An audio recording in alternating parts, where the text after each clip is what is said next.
Welcome mga papi sa isang episode na naman ng Kain Moto. Pasensya na, medyo napatagal yung huling gawa namin ng video dahil sa pandemic at saka mga kung ano-ano pang mga personal na bagay.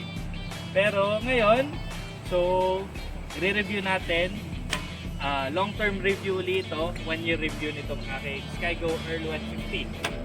Okay?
So, didiscuss ko dito yung advantages at saka disadvantages ng pagkakaroon nitong motor na to. So, start natin sa advantages. So, sa first advantage niya, simple yung construction. Katulad ng mga classic bikes, ang bike na to, yung Earl 150, is simple yung pagkakagawa niya. So, carb type, single cylinder, tapos disc brake yung una, drum brake yung likod. Double shocks sa likod, tapos telescopic din sa unahan. So basic, may headlight, may tail light, may signal lights. Wala kang masyadong iisipin, wala kang masyadong electronics na makikita dito sa motor na to, pero it does its job. So, kumpleto naman siya. Sa kung ano yung requirement sa pagmumotor, meron siya. Ayun. Kaya siya advantage na simple kasi mas kaunti yung parts, mas kaunti yung iisipin mo. Which is pupunta tayo dun sa second na dahilan, which is few parts. Tunay naman kapag kakunti yung parts na meron yung motor mo, kakunti yung chances na masisira yung parts na nasa motor mo. Katulad kunwari, wala siyang EFI, so hindi ka mag-aalala dun sa injectors niya. May battery lang siya para sa electric starter, pero tatakbo rin naman siya ng walang battery kasi may kicker naman. Yung mga ilaw,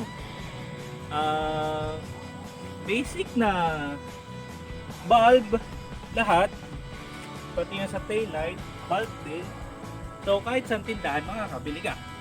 Pangatlo, basic yung motor. Pwede to sa mga nagsisimula pa lang mag-ride.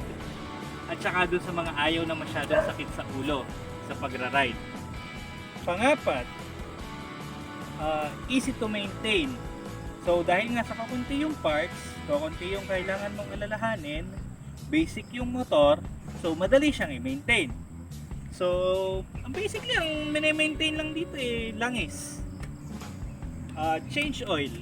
At saka, syempre, ang fluid lang niya, bukod sa fluid ng langis is yung brake fluid sa unahan. Yun lang. So, yung brake fluid naman sa likod, medyo matagal pa bago ka magpalit ng brake shoe. Tapos yung sa brake calipers naman, siguro matagal pa rin naman yan. Wala ka namang masyadong iisipin dito Battery, pinalitan ko yung akin agad ng maintenance free kasi yung kasamang battery dito, yung di tubig, hindi ko maalala ang tawag, wet type. Basta alam ko wet type battery yung ganyan eh. So pag pinalitan mo na maintenance free, kapag hindi na lang gumana yung starter, that's the time na magpalit ka ng battery. Wala ka talaga masyadong i-maintain dito. Yung fifth na dahilan is cheap. So mura itong motor na to. Ang SRP nito ay, kano naman ang SRP nito? 48. Ang SRP nito ay 48,000. Bale, nabili ko lang to na mas mura sa SRP kasi yung kaibigan namin is nagtatrabaho siya sa Skygo, nakakuha kami ng 3,000 discount. So nakuha lang namin to ng 45,000. Doon sa mga magtatanong sa akin ha kung magkano ang monthly installments, pasensya na kayo, hindi ko tanda. Pero aalamin ko. Mag-message lang kayo, siguro mag-comment kayo below doon sa video. Tapos tatanong ko sa kaibigan ko kung magkano yung monthly plans niya. Alam ko, ang Skygo ngayon is may promo siya para sa mga gustong bumili ng motor. Dahil sigurado marami sa inyong gustong bumili ng motor ngayon dahil pandemic. Tapos yung pinakahuling advantage niya para sa akin is very easy to modify itong motor na to. Kung makikita nyo itong motor na to, halika dito. So, may mga napalitan na ako. Yan. May mga napalitan na ako dito sa motor na to. Itong hawakan ng handlebar, grips, yan, napalitan ko na yan. Obviously, yung side mirrors, bar and side mirrors yung nilagay ko. Tapos, mga ba nilagay ko? Yung boot para dito sa suspension sa unahan. Yan, nilagyan ko siya. At saka itong anong tawag dito? Nakalimutan ko yung tawag. Comment below kung anong tawag dyan. Pero yan, binalutan ko yan. Hindi ko na maalala ang tawag dyan eh. Ano pa ba? May pinalitan pa ba ka? Wala na, no? Tinanggal mo yung sa likod. Okay. Yung mga ibang bagay tinanggal ko katulad ng yung hawakan sa likod, tinanggal ko para medyo mas malinis tingnan. Tapos, balak ko kasing putulin yung itong ano niya. Anong tawag dito? Tapalodo niya sa likod para hindi siya masyadong makita. Pero mag-iisip pa ako ng paraan kung paano i-mount yung plaka. Ayan wala pa siyang plaka ha. Kaya walang plaka yan. So yun lang yung modification sa motor ko. Yung gulong niya stock. Ang stock na gulong niya is 110/80/17 sa likod. Tapos 90/90/17 sa una. Hindi na ako nagpalit kasi feeling ko decent naman. Tumitigil naman siya. Hindi naman ako nadudulas kapag basa. So okay lang sa akin. Kasi yung iba nagpapalit. Pero feeling ko, kaya naman yung iba nagpapalit agad kasi hindi nila nabe-break in ng ayos yung mga gulong nila. Siguro, mas maganda, break in nyo muna, takbo nyo muna for, let's say, 1,000, 1,500 kilometers. Tapos after nun, tingnan nyo kung pangit pa rin ba yung performance ng gulong. Pag pangit, edi that's the time na magpalit kayo. Pero sa akin, okay lang naman. Kasi hindi naman ako tumatakbo na mabilis. 80, 90 kilometers, pwede na sa akin. So, ayun. Ayan, punta na tayo sa sa disadvantages naman. So anong disadvantages niya? Poor build quality. Ito medyo masakit isipin pero talagang normal to sa mga mura na motor.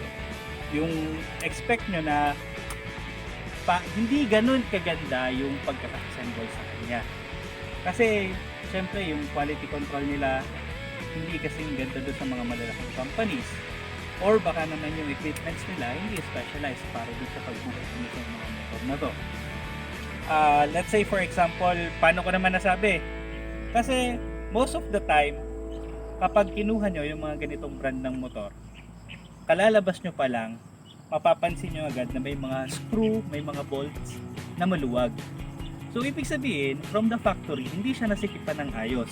Kaya makakarinig kayo ng mga kalug-kalog, O kaya may mga parts na parang nakita nyo na agad na maluwag, medyo lumalaylay na yung mga ganitong tawag dito, yung mga flashers na ganito, pag minsan makikita nyo medyo lumalaylay na or medyo umaalog yung headlight ito. So hindi mo maiiwasan yun pagdating sa mga brand ng nasa ganitong brand. So as an owner, ang gagawin mo na lang is higpitan mo na lang siya pag napansin mo na maluwag siya. Kasunod ay fuel consumption. Kasi sa dami ng bikes na lumalabas ngayon, lalo na yung mga fuel injected, matitipid talaga sa gasolina yung mga yon. Since ito, carb type, tapos 150cc, huwag kayong mag-expect na ito ay kasing tipid ng inyong Honda Beat o ng inyong Yamaha Sight. Kasi hindi naman siya sobra. Pero naglalaro siya around 20s or 30s. Depende na lang sa inyong driving habit. Sa akin naman, as long as pumapalo na 30s, 35 kilometers per liter, okay na rin lang sa akin yun. Ay di, ayun na lang. Kumbaga, compromise na ulit kasi classic bike yung gamit mo tapos carb type. Wala tayong magagawa doon. Bali ito ay 1 year long-term review. Hindi ito, kabibili ko lang ng bike tapos na-review ko na agad.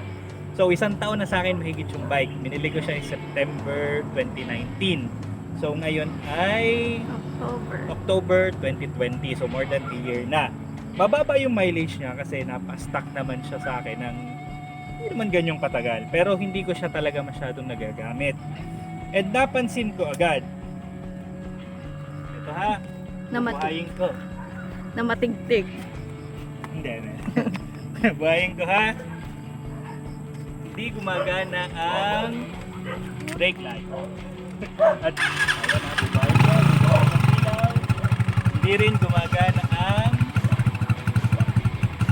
rear light. Oh.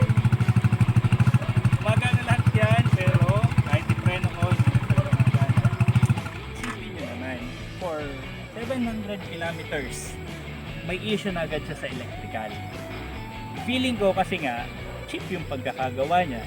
Wala naman akong ginalaw doon sa pagkakatanggal ko ng handle para magalaw yung taillight. Medyo hindi naman siya kasali. Kaya feeling ko naman hindi ako yung may gawa. Talagang kahit lang talaga siguro yung electricals. May isa pa akong na issue na na-encounter dito, at yung isang issue naman is yung sa carb ko. Basta, hindi ko alam kung ito ay dahil sa pagkakastock ko o dahil sa junk issue na talaga ito ng Earl 150. Pero kapag umiinit yung motor ko, kapag sinisilinyador ko siya, naiiwan yung silinyador. Na-check ko na yung cable, hindi yung cable yung issue kasi bumabalik naman agad. So, ang iniisip ko talaga ang issue dito is yung carb. Ay feeling ko dahil napastock na ng matagal yung carb, baka nga issue yung carb. Well anyways, i-update ko na lang kayo doon, ipapacheck ko sa mekaniko, titingnan ko kung issue nga yung carb. Well, kung issue nga yun, medyo magtataka ka kasi 700 kilometers pa lang yung tatakbo ng motor ko, pero may issue na agad sa carb. Pero baka naman linis lang, pwede tingnan natin. So all in all, maganda yung bike. Kung itatanong mo sa akin kung sulit yung 48,000 para sa SRP niya, oo, sulit. Wag lang kayo maghahanap ng way above dun sa price niya. Kasi for 48,000 na isang kumpletong bike na hindi magkakaroon ng issue, so na gamitin araw-araw, okay na, pwede na sa akin yun. So sa inyo, siguro kung medyo maarte kayo, pumili kayo na ibang bikes. Meron naman dyang yung mga W175 ng Kawasaki. Siguro mas maganda yung build quality niya. Or ano pa bang mga classic? May Royal Enfield tayo. Marami naman brands kayo nang gumagawa ng classic bikes.